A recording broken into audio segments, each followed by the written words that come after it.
Hey, welcome back to the SBP Podcast Mobile Filmmaking. I'm your host, Susie Botello, and you are listening to episode 158.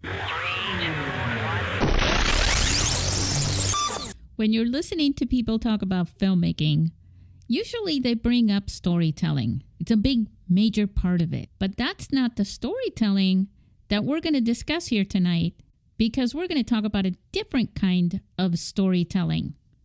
So I welcome you to the panel, Fade Into Film, with our panelists, Joey Min, Jason Rivera, Levi Austin Morris, and Ryan McDonald.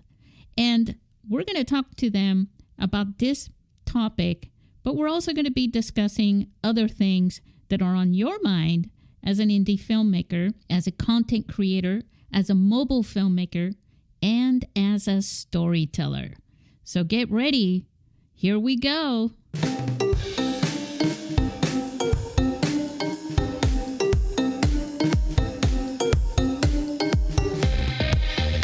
We are Fade Into Film.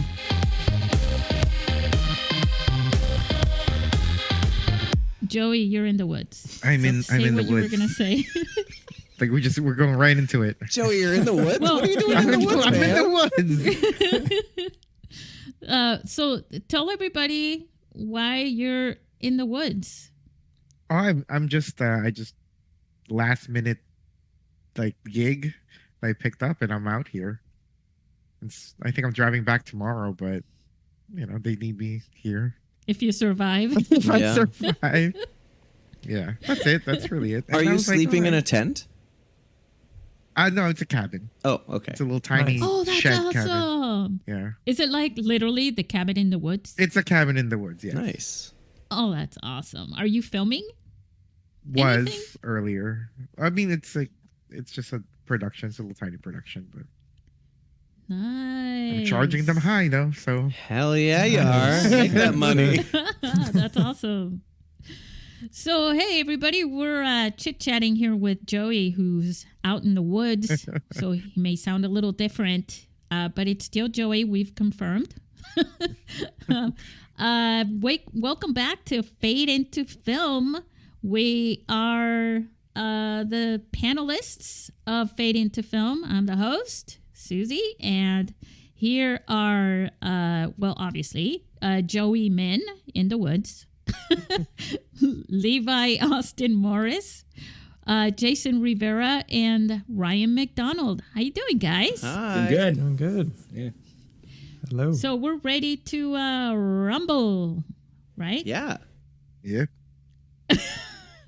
Okay, sounds great.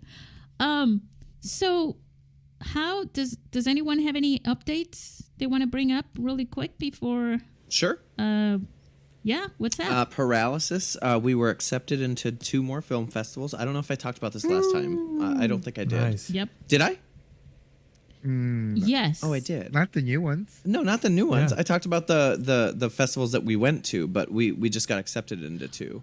Oh, yeah. That's awesome. No. Yeah, so gosh. so we are in the Cinephone Smartphone International Film Festival, which Nice. is in Spain. Barcelona.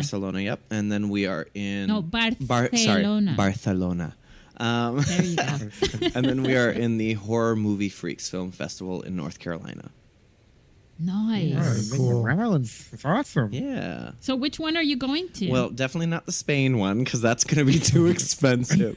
My sister lives an hour and 45 minutes away from the one in North Carolina. She lives in Virginia. So I'm finding out tomorrow because I get paid tomorrow. But Nice. if I can afford it, and I will crash with her, and she and I will go to the festival together. Oh, That sounds like fun. That's so Yeah, awesome. it'll be fun because this is. I shouldn't say that. I really like my sister. That's what I'm gonna say. I have. You don't want to say that's my favorite. That's what I sister." don't want to say. I said it. I love all of my siblings, but this sister and I are very close, and so I would love to share the experience of watching the film with her. Yeah. Oh, that's awesome.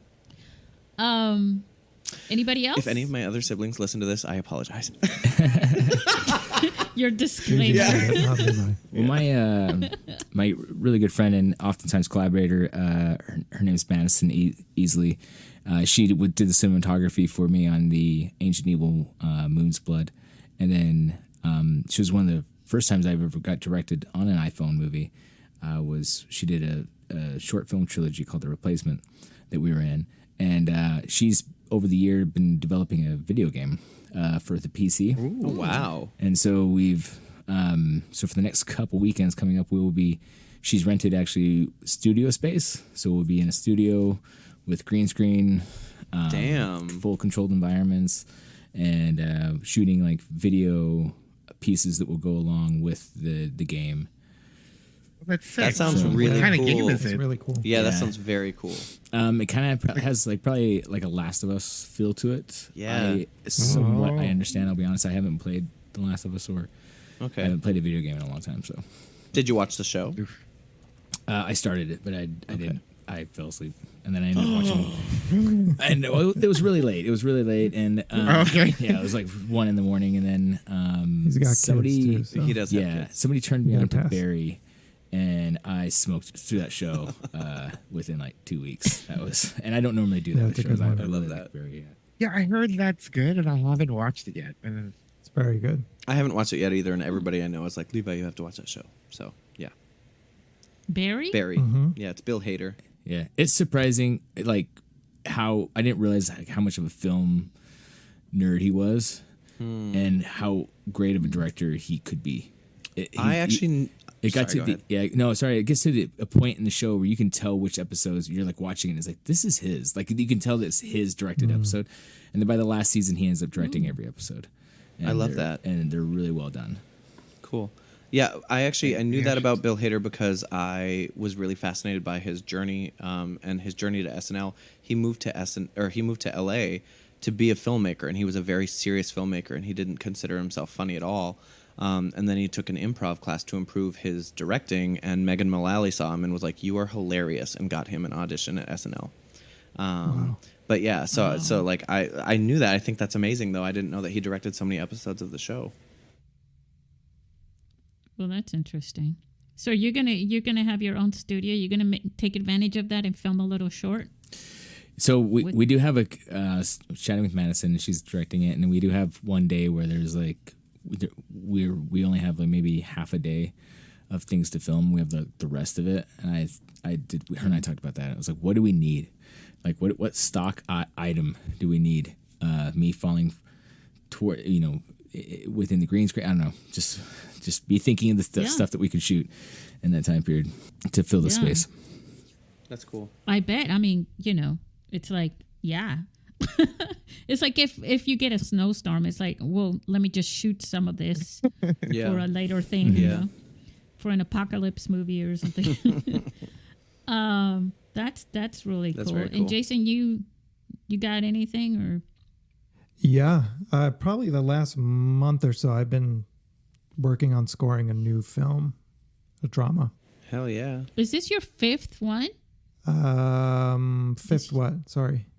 Fifth film that you've scored this year? I mean, since the I think you said you had scored 4, but I could be wrong. Since the Festival? strikes. Oh, 3. Yeah, I think this is either number 4 or 5. Wow. Wow. Yeah. You are busy. yeah, Yeah. I'm how having long fun. does that usually take you to like score an entire film, though? It just depends. Honestly, it's one of those things where however much time you have, I kind of usually wind up using it all. So if I have like a week, then I'll get it done in a week. And if in this case, I've never had on the film that I'm scoring right now, they're still in pre-production. Nothing's been shot. Wow. Dang. So I've never had the leisure of this much time before, but I'm really enjoying it. Like I don't feel rushed at all. Yeah. And I sent the first few cues over to the director a few days ago, and she loved them. So that's a good start to the project. So yeah, I'm having fun. When do they go into production? Well, I think the actors are getting together for some readings at the end of September, but I don't actually have any dates. Sure. Any solid dates at the moment as far as filming. That's really interesting. Yeah. I've never worked on any production whatsoever, film, video, my own, whatever, that I've not said to myself or to everybody, I don't have enough time. There's not enough time. Yeah. We're going to run out of time before it gets done. You know what I mean? Yeah. It always ends up working out. But my feeling is always, every time I'm going into something, it's like, oh my God, it's not enough time. Oh, 100%. Yeah. I know. I usually feel really rushed. Yeah. Most times. And so this is the first time I'm experiencing this kind of workflow. Yeah. It's nice, I will say. I'm completely inexperienced in that. Enjoy it because it's rare. I know. It's very, very rare. I know that. So I wanted to discuss a topic with you guys a little bit. I'm sure we'll deviate into other topics and, you know, and things like that. So I think I'm looking forward to that too. You know, storytelling is something that we talk about in the movie, in the film industry, and the content creating, whether you're, you know, making stories through music, right, Jason? Yes. Or videos or art in some way or another, like Levi paints. And this is not the kind of storytelling, after telling you that I wanted to discuss with you guys. I think our listeners would probably enjoy this discussion as being a little different than what they're used to when people bring up storytelling. And that is the telling of your filmmaking process, really. The storytelling of your film. And how that shapes, because I think that before even social media, people tell the story of what they're passionate about, that they're working in. I'll give you an example from a company and organization that I worked in. They started telling the story. They were creating this nonprofit, right, for a cause. And before they even started, they already started documenting their story. And I came on board a few years after, working in the media and video production and all of that. And one of the things, working with them for, I think it was like 7 years or something, one of the things that I did was know their story from even before, which helped me because I was organizing their media. I was their media manager. And so a lot of times they would say, we want the video of this, some current event that they were having. And they always wanted to tell their story, you know, in parts of their story. And I was always able to say, I remember from way back in the beginning, there was some footage of this or an interview of the founder or something like that. And I would bring that together. And so their story today had a connection to the past that they could share within that media story, right? And I think you can't always tell, you know, you go out, you know, as mobile filmmakers, right? And or indie filmmakers or content creators, or, you know, it's something that I learned even from my own film festival. Document as much as I can, even if this goes nowhere. Because even if you start working on a film, I don't know if you guys are familiar with Don Quixote with Johnny Depp. You guys familiar with that? I know the name, but I haven't seen it. Right. That's so what happened was years and years ago, they started working on this film, and Johnny Depp was playing Sancho Panza, I believe, or maybe he was playing Don Quixote. I can't remember. But no, he wasn't playing Don Quixote. Somebody else was. They got to start working on this film, and all kinds of everything bad that could happen literally happened, and then so much more. They were running out of light. They had storms and all sorts of things happen, and they never finished the film. But you know what they had? They had a bunch of documentation of, you know, during the filmmaking process. And so they created a documentary. I think it was on HBO or something where I saw it. And I loved it because it was like the little film that couldn't. Yeah. Yeah. You know? And I think it's important to always tell, yes, we tell the story of the storytelling in the film. You know, it's important to create, you know, to make a film that's very captivating and all of that. You know, keep you know, your storytelling is big, it's all that, story is king.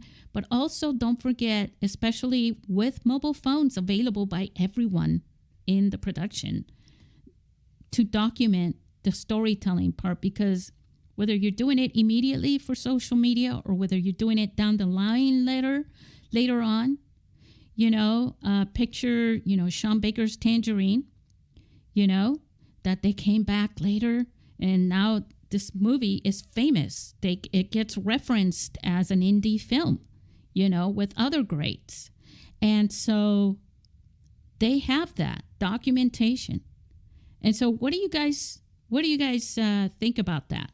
How would you approach that to emphasize to our listeners and our friends how important that is and why you shouldn't just forget about it, you know, how mindful you should be about that? Well, I was thinking it's interesting when people who, so again, filming at like, you know, the $5,000 level that we made my movie before, there are some people, they'll be making a movie and they'll have like, well, we don't want anybody taking pictures, any of the cast, and we don't want anybody posting it. And I'm thinking to myself, it's like, you don't have, I can understand if you have like a named actor and you don't want to, you want anyone, and you kind of want to maybe treasure that or be respectful of that named actor being there. But when we're shooting it, I would say my level, it's like I want as much exposure that we can get out there. Yeah. Yes. Even if it, unless I have like a whodunit and I don't want to spoil the ending, but there's, when we were shooting Married and Loving It, or even with the Wolfman and stuff, I'm just like, I don't care if people see said actor or whatnot with blood on them. It just, to me, it's like, it doesn't give it away. It actually should, hopefully it intrigues someone to look at it. But to view it. It does. Yeah. And a practice that I was told when I went through film school was to even hire like a BTS photographer. And so for a while, that's what we would do with our shorts. And then when I did the feature, I did the same thing. My good friend Madison, who I mentioned earlier about the video game, so she came and shot part of many of the things that she did with the film, but she also shot BTS photos for us on several days, and then she even took the time to set actors and crew members aside and do interviews with us as well, so that we had content to create and publish. Yeah, isn't that a particular job now in Hollywood? Like, there's people just hired to do social media. Yeah, the social media managers on set. Yeah, right. Yeah. And like, I remember seeing, I forgot who it was. It was like I guess he was like in his early 20s. I forgot what movie, but you know, his whole job was just walking around with his phone and for the movie.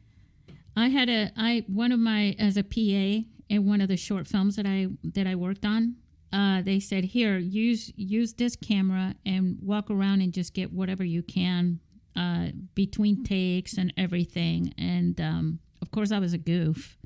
So they left it. They added it. They made DVDs out of it, and it had the extras in there. And they literally just put the whole thing in there. They didn't even cut it up or anything. Just put the whole thing in there. And it was hilarious. They loved it. That's funny. You know, but... You know, outside of social media and stuff, like today, that was 100 years ago. But today, outside of social media, capturing stuff for social media, you know, like production meetings, you know, when people first meet. Yeah. Like almost like hiring somebody to be a documentarian, basically. Beyond social media. And then, of course, using some of that for social media or having social media. But that story of your film sometimes can be more captivating than the film itself. Yeah. Yeah. Yeah. I would agree. Oh, go ahead, Joey. Oh no, yeah. Then I was just saying, yeah, totally agree. Because like, it's like your dailies, right? You're trying to. It's kind of like trying to prove to people that you are doing something, but so yeah, the process might be much more. Like the film might be just okay, it's a film, but like the what it took to finish a film might be more interesting than actually the film itself, and I agree. Yeah. And inspiring even, right? Yeah, during Paralysis, my producer actually she wanted to be the behind the scenes person, so she snapped a bunch of videos and boomerangs and photos as we were shooting, and then she made a giant Dropbox, and anybody else who took photos on set could add those to that folder. So it was fun because for me, I'm the person who runs the social media for Paralysis, but it was fun to go through all of that and figure out what we wanted to post or what we, and for a little while, like there was something that we were trying to keep a secret, which is the male demon. And then before we released the trailer, we were like, this is silly. Let's just let, people can see the male demon as well, so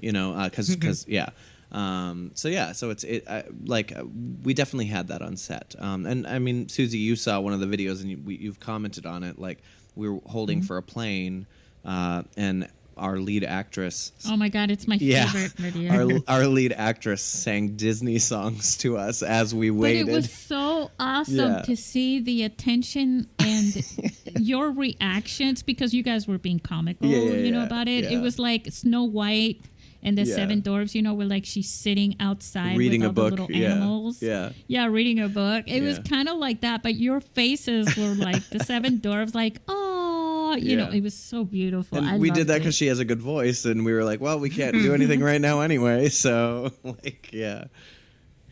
I never heard the plane. You just heard her beautiful voice. Yeah. And your reaction. That's funny. What's your perspective on this, Jason? I think it's a fantastic idea. And I try to document my work on a score in my studio. So I have a kind of little funny story about that. So one of the films I worked on a couple of years ago, I'm always mindful of I try to post stuff, working on the score, but I try to be mindful not to give too much away. Like usually I won't post anything that has sound, like anything coming through my studio monitors, until the film is out there. Good idea. But there was, for legal reasons. Yeah. And it's a big part of the experience of the film. Like I wouldn't want to give it away before the thing's even out there, but I remember one time I posted this photo of myself, and the score was kind of like a synth based score. And in the photo, I had a guitar in my hand, an electric guitar. And the reason why is because I like to create synthesizer sounds with guitars. I have different processes that I do to manipulate guitars to make them sound like synths. And so anyway, I posted this photo, and then like afterwards, the director saw it on Instagram, was like, why are you playing guitar? Not in like a mean way or anything, but it was just like kind of like weirded out a little bit. Like, oh my God, like, what are you doing with guitars? Like, so I was like, no, don't worry. I manipulate it. I do a lot of, things to it to change the sound. So don't worry. But after that, it kind of made me mindful, like just kind of having the perspective of the director in mind when I'm posting stuff, It made me a little bit more mindful of that. But also I was going to say, like... Wait. Let me say this, though. So had you not posted it on social media later when he saw and heard the music and everything, then you could have showed it to him and say, I also used guitars. Yeah. And then he may have thought, oh, my God, I can't believe that. But you have something to, look here, Yeah. Yeah, I don't know. It's just the way I didn't even think about it, because I'm just kind of in my own studio world, and like I know what I'm doing in my process and stuff, and so it wasn't like jarring or anything to me, So anyway, and then there was I was going to say that because I'm usually by myself in my studio working on music, and I don't have like a BTS person or anything like that, which would be amazing. Selfies. Tripod. Yeah, so anyway, but I find and I've done projects where I'll have my iPhone recording me, while I'm working, and I find it a little bit distracting, especially when I'm recording. Like I'm recording on my laptop. I got this phone going. It's like, so actually with the project I'm working on now, so far I haven't done any behind the scenes stuff, but I'm just going to take like an hour occasionally and just shoot stuff in my studio. Yeah. Like it doesn't have to be like in real time while I'm actually trying to work on the score. Do you ever meet with the filmmaker or anything? With which one? Do you ever meet with the director or anything like that? Sure. Yeah, absolutely. Because maybe that might be a time you say, just for a few little video clips of us, hanging out together. Nothing major with sound or not trying to give anything. It's just for my own safekeeping in case I ever want to share the story of how I worked on films through film scoring. That's a great idea. Yeah. I actually haven't done that yet. Weirdly, like a lot of my projects are remote. Yeah. So I've done a couple films where I've never met the person in person. That's cool. Outside and of you could video even like, again, you could put your phone on a tripod and then, I'm talking to you on Skype. By the way, my iPhone is, recording us for a little bit so that I can post it on social document. media. Yeah. No, don't have to post it on social media. You keep it for later. Sure. For creating your own. I mean, like actors have reels, right? Usually they're on camera stuff when they're, I shouldn't say on camera stuff. I should say, clips from the finished product, right? Yeah. I'm so sorry I said product. The finished film. Project. You're fine. And it's kind of like that, but in a different way. Because you're creating, you're not really creating a reel. You're creating, well, in a way, a reel, I guess, like a commercial of yourself in a way. Just something, just open your mind to all the possibilities once you have all those things together. You could, once you have the clearance, even through your own, the music that you make for your own stuff, Jason. Mm-hmm.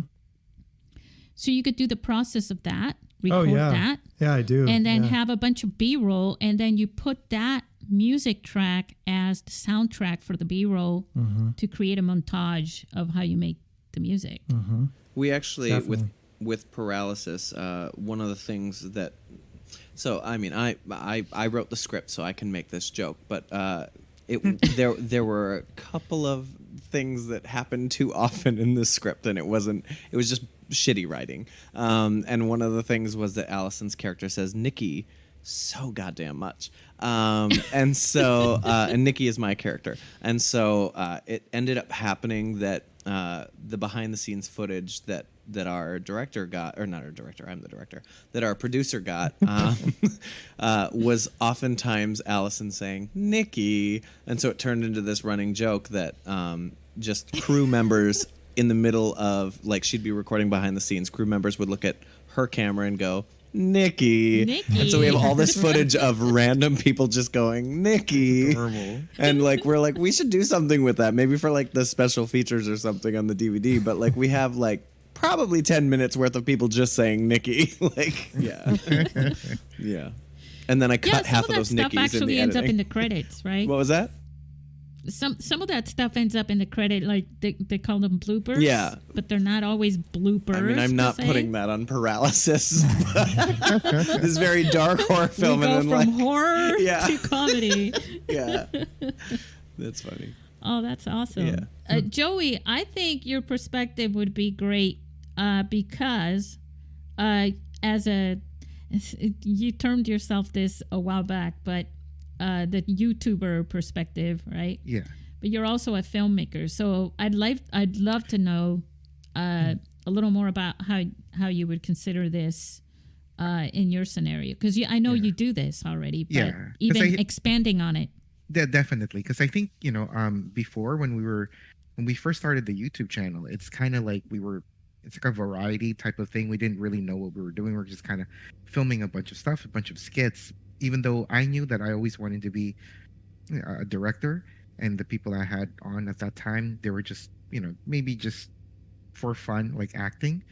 But eventually now, in in the current version of our channel and our group, the channel itself has core tenets that we kind of follow when we put it up on our channel. It has to be we either put up the films that we do, like the films that we make, and anything that pertains to our journey as filmmakers.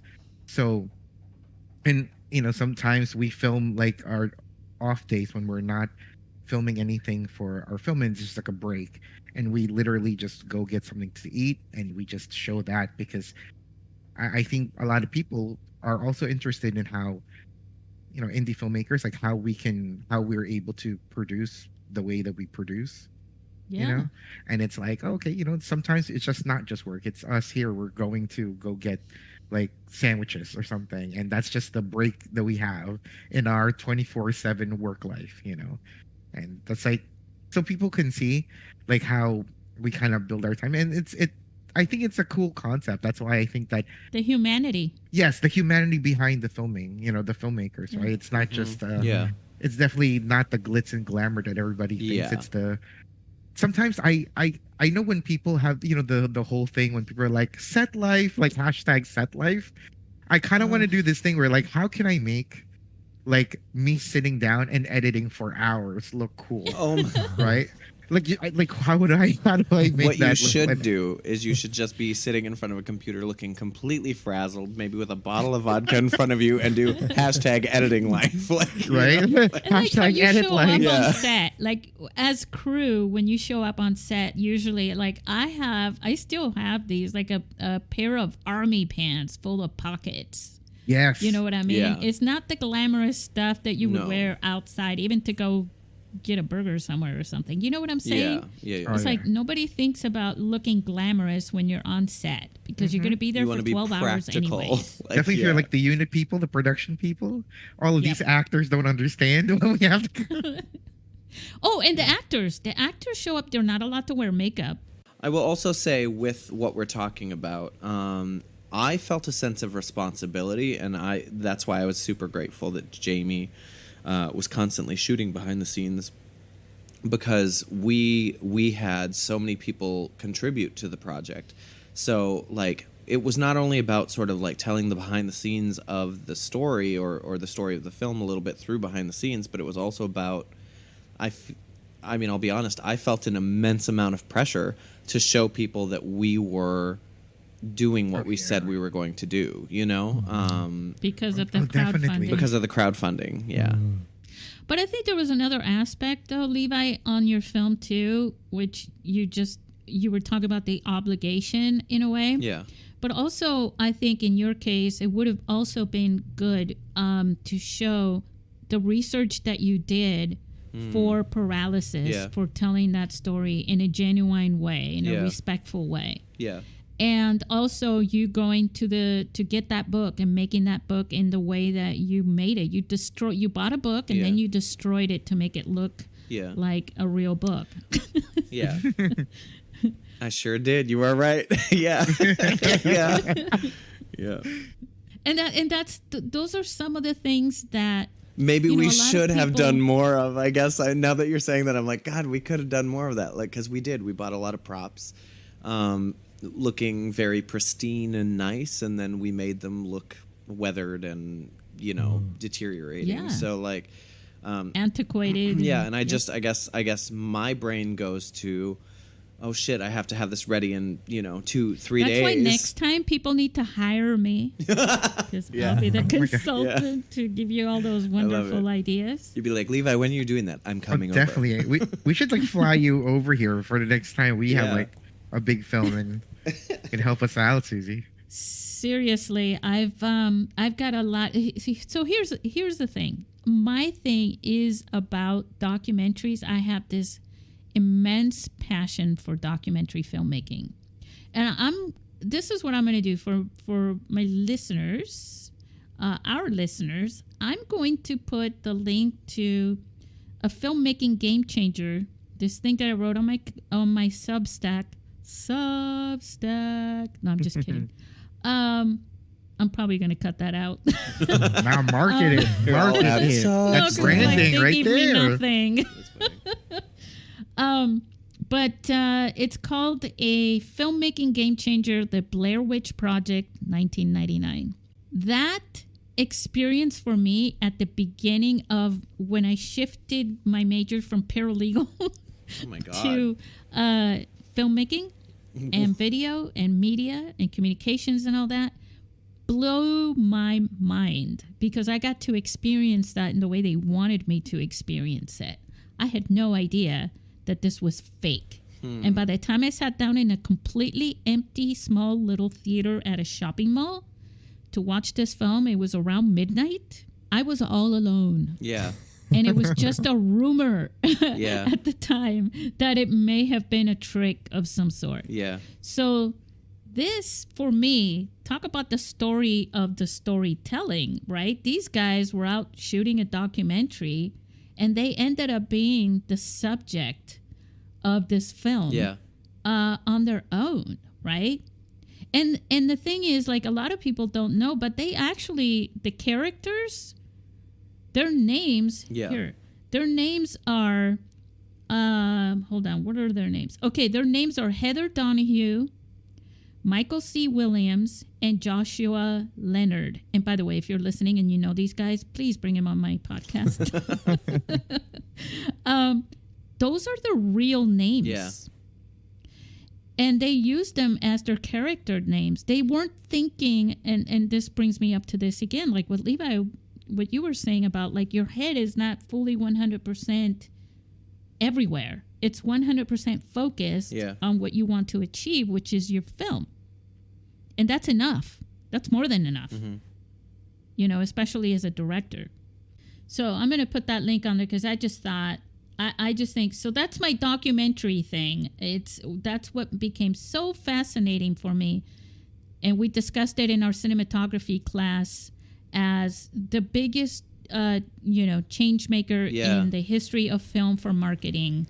And then Paranormal Activity ended up being the next one that sort of did that everybody was confused of whether or not it was a real thing. Yeah, and they also used their real names, if I remember right. Like, his name was Micah. I don't remember the girl's name, and she's the Katie, I think her name is. Yeah, but it was a very similar thing that everybody was like, is this real or is this not? Yeah. And that's another thing you could do with your thing. It's like, well, maybe later or maybe before that, we create a film about making the film, and we just hint at it and create as a trailer, kind of. Yeah. Where people are going, wait, is that a film or is that, wait, what's going on here? Especially if I think that works really well if you're making a horror film. But what about a crime or I think a crime film, that. Absolutely, because everybody films stuff on their cell phones now instead of calling 911. So absolutely, I feel like there's absolutely an opportunity to sort of like show the story of it is, but like you could show the story of your film in what would be a viral post, Right. Yeah. So what do you guys think as far as doing this kind of documenting? Do you think this realistically would bring people to it? I think it's also a good way to rehash, repurpose. People talk about repurposing their posts and their videos and social media. Do you guys think, like, I know Joey, you do it with the Zorro, you keep bringing that back up, which is definitely awesome. Or like your HBO awards. Because like, if you think about it, that's why I really promote doing the YouTube thing to a lot of filmmakers, because it teaches you, I think, how do I say this? I think along the way, I developed this idea where quantity breeds quality. Right? Like if I wasn't forced to show up and practice my craft over and over again, I wouldn't have gotten better. That's what I believe, right? And plus, putting it out there for people to critique and be like, hey man, your stuff really sucks. I'm like, yeah, right? And like sometimes you just need that put in front of your face to actually see if you can break through different barriers of your skill and hopefully become a better person on the other end, right? And all of that though, it's like the marketing and branding is like it's just part of the business now, I guess. And I don't want to just call it like a business, but the other half of creating something for people to see means that you have to. But it is your kind of, I mean, we can't be completely like, oh, I'm doing this just for me and my 3 friends. I mean, if I think your heart should start there though. Yes, of course. I think any entrepreneur listening to this would tell you their heart is always in it, at least in the beginning. The problem with entrepreneurs just like, oh, it's not making money, quit. Sure. Move on to something else. But even this conversation is making me go, God, I think I'm going to go through all of the paralysis behind the scenes, because it's also just really fun to revisit that, like if you've worked on a project for that long. And then you sell it again. Yeah. Yeah, but no, it's exciting to sort of go back and revisit, like, my God, this was when we shot the promo, or this is when we shot, so Susie, if you see a post later, it's you're the inspiration. Yeah, or at the festival, like yeah. That's the other thing, you remember I shot a lot of you little bits and pieces of your workshop. I was trying to record and then stop. The problem was that the audio is not the greatest, so I'm going to make a series of those for each topic that you covered, but then I have to mess with the audio to make it better. Sorry, and we it's didn't want to speak in the microphone. Consuming. It's not you. You can't shout at people. So this is, it was because I didn't have, somebody with a boom or anything like that, and you refused to use a microphone. We did, but that's it. I think the microphone would have hindered how we presented it, because we would have felt it was more formal, and I felt like. But it was officially formal in many ways. I'll let you listen to it when I create it, and you'll realize how top notch that workshop was. Mm-hmm. Really, thank you. That's right, Jason. You were there. I was engaged. All right. The entire time. Everybody was. I mean, I remember Monique Gall. Remember? Yeah, I adore her. She was sitting on the edge of her seat taking notes. That's very sweet. That's a very telling thing when someone is on the edge of their seat. That's pretty engaged. Good. Good. So yes. So anyways, microphone would have helped. This is me talking from the video person. Yeah. The shade. The shade. Yeah, she's the whole throwing. time he was like, I can project. And I'm like, I know, but the whole thing was very, very, very cool. And those are things that you can incorporate into your story later. Yeah. You were mentioning the Dropbox. Yeah. And I remember in several of our film festivals in the past where we would tell people, here's the Dropbox, drop all your stuff. Yeah, I think that's so cool. Yeah. The problem is that people don't put their name on the files. Mm. And I like giving credit to people. Sure. Mm-hmm. It's one of the reasons the badges for our film festival are so large. Honestly, I love it. I have it hung up on a bulletin board. I still have mine too. Yeah. To my studio. Because they're not just cardboard pieces of paper. Here, actually. Yes. Nice. Joey, where's yours? Aww. Joey. That's right, Joey. Joey is so. We left him out in the woods. Yeah, we did. Good luck finding your way back.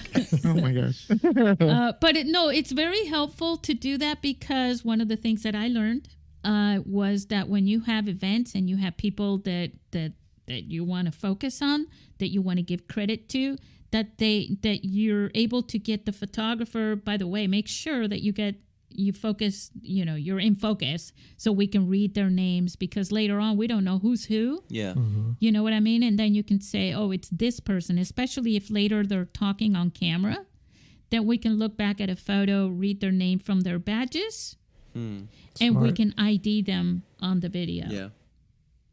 See how much I know, guys? This is why you should pay me $300 an hour. Well, geez. So this has already been 300 from each of us. And our listeners, you're so special. You get it for free.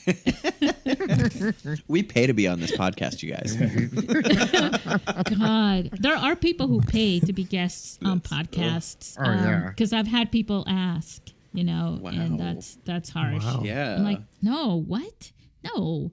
I always think of everything, this. Levi, I always think it's a give and give. Yeah. It's like, it's always, people say give and take. And I'm like, that kind of sounds weird. Yeah. That sounds like someone's giving, the other one's taking, Yeah. and then you stop there. I'd rather say it's give and give. We're both I like giving. that. Yeah. So speaking of the giver, we're giving up our time now. One more thing, Ryan. Uh-huh.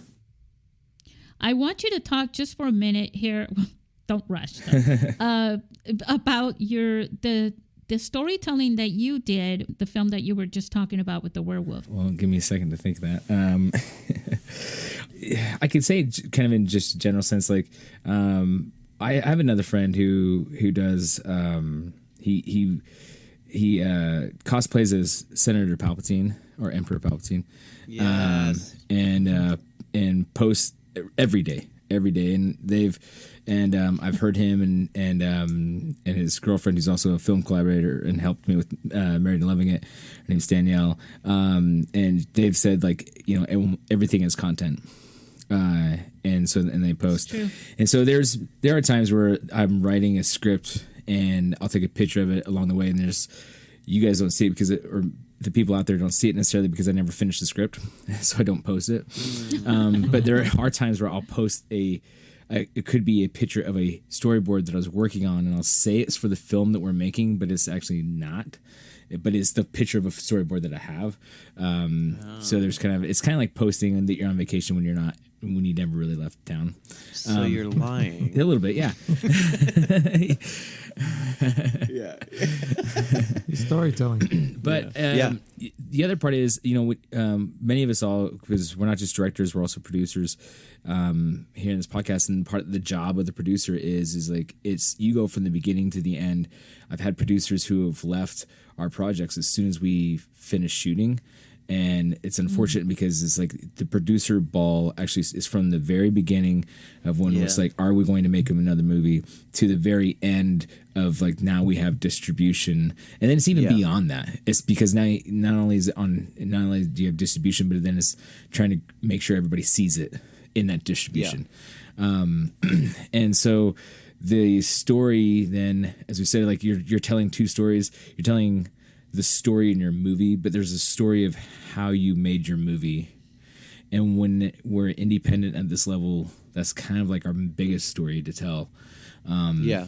Really, is because it's going to be the how we did it. And there's as much as little. And you're documenting your growth and your expertism later because it comes from experience. Yeah, exactly. And there's also, you have to have almost like proof that you did it too, right? Just for fun. And I do have a thing. I say, every picture, not every picture, but at least somewhere in the production, you should always have a picture of yourself as the director pointing at something. That's like the director look, is if there's cameras right next to you and you're pointing in any direction. And when I was helping Sophia my 10-year-old shoot her film, I did the same thing. I was going to take a picture of her, and I was like, you need to point. And she's like, point. I was like, just point. You're a director. You got to point at something, and then that's the picture that we use. It's a running joke now. You know what, Ryan? I'm going to do that on every production now. You're still. I don't think I've ever done that, but I'm going to do it now. Too. I'm going to point at my studio. Do it. I'm going to point at my microphone. But oftentimes I'll say, like, oh, well, at the level that I'm working at or whichever, and I really mean that is like the $5,000 to $6,000 budget level for a feature film. As little as it is, there are so many people who aren't doing it or might still look at us and say, how did you do it? And what are are the tips and tricks of how you did it? And so we're just one step above the person who's still looking for that answer of how to do it, and we can possibly be encouraging. And then the second thing is, and one thing I really love is when I am actively working on a project, I'm posting pictures of it. I love when I go out in public, and again, I live in a small town. I don't live in Los Angeles, right? So I live like in Ogden, Utah. So it's like when I go out, I love when people when you bump into somebody and they already know you're shooting your movie, or they already know that you're about to shoot it, or they already know so it's like, oh hey, how's it going? They can just already go like, oh man, congratulations on the thing you just won. And it's like, yeah, so then that that's what I really like, is that somebody, you did capture them in some way and they know that you're doing it.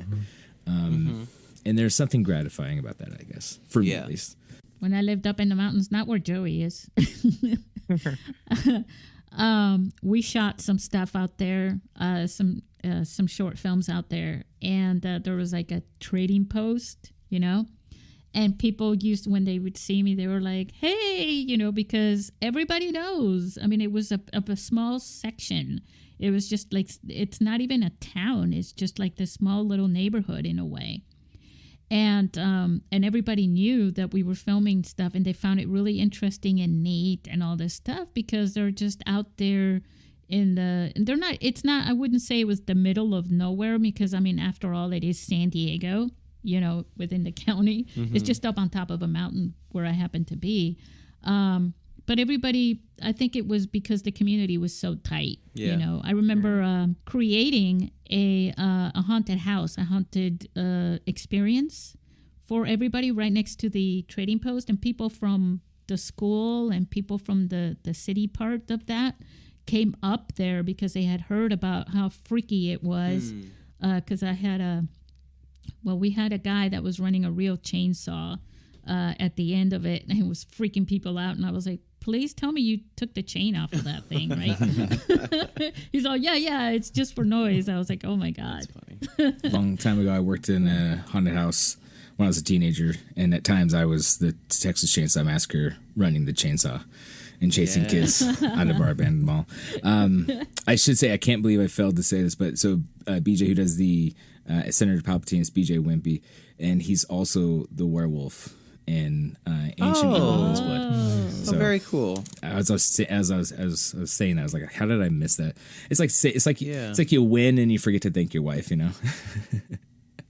Is that video public? Yeah, it's on our YouTube channel is New Ogden Cinema, and that's where we'll find our other horror films that my team has put together, and then which we kind of have a series called Ancient Evil, and then also my content around like Married to Loving It is on there as well. Yes. Cool. Yeah. Sweet. Very, very awesome. cool. By the way, just to kind of wrap this up, Levi, how many more film festivals do you have to go before you release yours? We are waiting to hear back from, I think it's 34 right now. So from 39, you've gone down to 34. Yes, okay. and we've been rejected by a couple, and we've been accepted by a couple. So, Somewhere there's a photo of Levi pointing somewhere. I may have actually just taken one of me pointing at the computer screen while we recorded the podcast. Put it in that Dropbox folder. I'm actually going to add it to the chat. You could always take a still from that video of you guys with Allison Lobel. Oh, yeah. You guys singing during that. That I just love that video. It's a fun video. Okay, so what do you guys think? Anything else? I think that's great. I think we covered a lot. Awesome. Yeah, Went by I fast. appreciate it a lot that you keep coming back. Listeners, if you want to share some feedback, let us know that you're happy that they come back for each one of these sessions. Yes. Especially Joey, who's out there in the woods. Hey man, I'm committed. I promise I would be here as much as I can. I love that. Yes, I love it too. And I will be here for sure because it ain't happening if I'm not here. Obviously. I just thought about that mid-sentence. That's funny. So, all right, guys, say goodbye to our listeners. Until next time. Till next time, y'all. See you guys later.